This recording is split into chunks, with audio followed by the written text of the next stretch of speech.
mes chéris, je suis très heureuse de vous retrouver aujourd'hui. C'est tout un plaisir pour moi. J'ai le cœur qui est tout joyeux.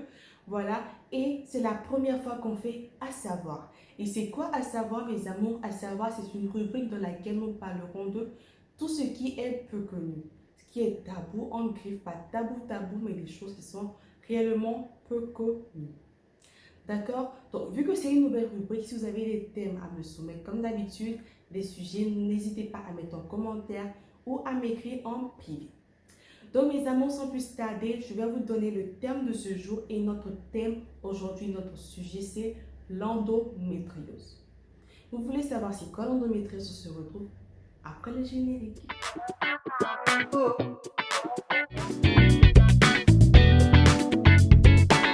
Alors, mes amours, comme je vous l'ai dit, nous allons parler aujourd'hui de l'endométriose. D'accord? D'autres seront en mode genre, wow. C'est quoi l'endométriose? C'est normal, c'est une maladie qui est réellement peu connue et tout le monde peut ne pas être au courant qu'il existe l'endométriose. D'accord. Mais aujourd'hui, je viendrai vous dire comment est-ce que l'endométriose se fait, les conséquences de l'endométriose et quelques solutions si possible. Donc, sans plus tarder, nous allons parler aujourd'hui de comment est-ce que l'endométriose se fait. Déjà, avant de commencer, l'endométriose est une maladie gynécologique qui touche 10% des femmes. D'accord? C'est-à-dire que peut-être sur 10 femmes, une femme est atteinte de l'endométriose et ce qui est tragique, c'est qu'elle ne le sait pas. Ou peut-être oui, peut-être non. D'accord? Et c'est une maladie qui est mal diagnostiquée. Comment est-ce qu'elle se fait? Chez toute femme, voilà, en âge de procréer, c'est-à-dire qu'elle a les menstruations, c'est un cycle, c'est une routine. C'est-à-dire que pendant le mois, il y a les menstrues. Et après les menstruations, la période de l'ovulation. Et si après l'ovulation, il n'y a pas de fécondation, routine, ça va reprendre menstruation. Pour faire cela, c'est-à-dire qu'il y a l'endomètre. C'est un tissu, voilà, qui tapisse l'utérus, qui va se rompre lorsqu'il n'y a pas de fécondation et s'écouler sous forme de menstruation. Mais pour une femme qui souffre de l'endométriose, le tissu ne va pas carrément se rompre. Il va se rompre, mais pas totalement. Il va venir s'agripper à certaines parties, voilà, de l'organe féminin et causer des lésions. Plus le temps va passer, qui vont engendrer de fortes douleurs, peut-être des saignements pendant ou même après les règles, des saignements. D'accord? Et mes amours, ce qui est vraiment tragique, c'est que cette maladie est mal diagnostiquée. Réellement mal diagnostiquée. Une femme va souffrir de l'endométriose. Elle va se dire, j'ai des douleurs, c'est vraiment insupportable. Je vais voir le gynéco, il va lui dire, oh madame, tenez, c'est rien de grave, on se calme, vous avez juste les règles douloureuses. Pourtant, l'endométriose, ce n'est pas que les règles douloureuses. Non, désolé, ce n'est pas que les règles douloureuses. L'endométriose, c'est plus que ça. L'endométriose, c'est une maladie qui vient gâcher la vie de la femme. Cette maladie qui vient franchement tout chambouler dans la vie d'une femme. C'est pas que les règles douloureuses. Désolée. Voilà, mais quand même, c'est pas de leur faute parce que c'est pas tous les médecins qui sont au courant, informés qu'il existe l'endométriose. Parce que même en Europe, c'est toujours mal diagnostiqué. D'accord? Et il va vous dire, non madame, c'est rien de grave. Prenez juste, comment on appelle ça déjà, l'Antadis, prenez des antalgiques, ça va passer et ça ne passe jamais. Le problème, c'est que lorsque vous souffrez d'une maladie différente des autres, vous le ressentez intérieurement. Vous avez ce pressentiment que les douleurs que vous ressentez ne sont pas simples, ce n'est pas que des règles douloureuses. Et si vous êtes dans cette posture, mes amours, je vous invite à foncer. D'accord? À foncer, à approfondir les recherches. Pour que cette maladie soit diagnostiquée, ce n'est pas en un seul rendez-vous chez les gynécologues. Non, c'est en plusieurs rendez-vous, en plusieurs échographies. Et je vous invite réellement à visiter un gynécologue peut-être 4 fois dans l'année. C'est important parce qu'il est vraiment important pour toute femme de suivre l'évolution de l'organe féminin, de savoir si tout va bien, s'il y a des maladies, comment les traiter pour ne pas qu'il y ait de problèmes plus graves. Les conséquences que l'endométriose crée généralement, c'est l'infertilité.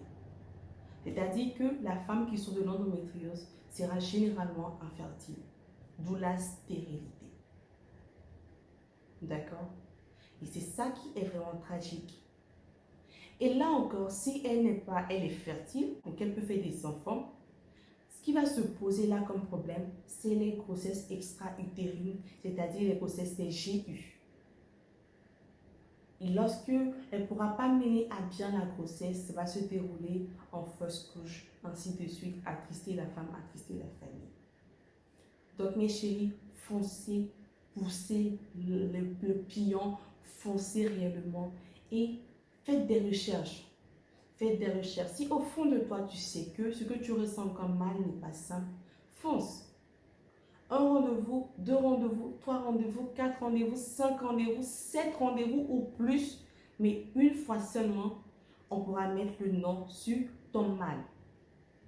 On pourra te dire si oui ou sinon tu souffres de l'endométriose. Je ne suis pas en train de dire que toutes les femmes qui ont des douleurs menstruelles ont l'endométriose. Non, l'endométriose c'est carrément différent. Il y a des femmes qui ont 2 semaines de douleur. Ok? C'est carrément handicapant, insupportable. 2 semaines de douleur atroces. Des saignements abondants. Des vomissements, des nausées. Et là encore, souvent même, le mal se déplace jusqu'à l'estomac. L'endométriose n'est pas une maladie à prendre à la légère. Donc si vous connaissez une personne qui présente peut-être ces signes, faites des recherches encore plus sur Google et allez voir un gynécologue. Il est vraiment important pour toute femme, je répète, de se rendre chez un gynécologue au moins une fois dans le mois ou 4 fois maximum dans l'année. C'est réellement important. Donc mes amours, comme solution, je n'ai pas réellement trouvé des choses vraiment grandes selon mes recherches, mais il s'avère que pour soigner cette maladie, pour essayer d'atténuer ces douleurs, on crée chez la femme la ménopause précoce. C'est-à-dire qu'il y a des femmes qui peuvent être à 25 ans ménopausées. C'est des médicaments. Ou encore faire la chirurgie, comment dire ça? Une opération, subir une opération, voilà, qui peut guérir ou ne pas guérir. Un temps soit peu, ça va nettoyer le ventre et tout, mais rien ne garantit que ça ne va pas reprendre. Donc la méthode la plus fréquente pour essayer d'atténuer les douleurs insupportables, c'est de provoquer la ménopause précoce. Et ça, c'est pas un truc facile à supporter moralement et physiquement pour des jeunes filles, pour des jeunes dames atteintes d'endométriose. Et ce qui est bénéfique en Afrique, c'est que nous avons plusieurs plantes, notamment le djeka, vraiment plein de trucs. Donc mes chéris, n'hésitez pas. C'est vraiment important aussi pour toutes les femmes qui sont endométriose ou pas, de faire une tisane au djeka. Vous allez voir la photo juste là à côté. Utilisez le djeka, ça va nettoyer votre ventre, prendre soin de vous et vous garantit une très très bonne santé. Évitez les douleurs menstruelles et les saignements abondants. Alors mes chéris, j'espère que la minute coaching vous aura plu. Mettez des likes, des commentaires, partagez. Et n'oubliez pas de me soumettre des thèmes que je vais traiter pour vous. Et on se dit à bientôt.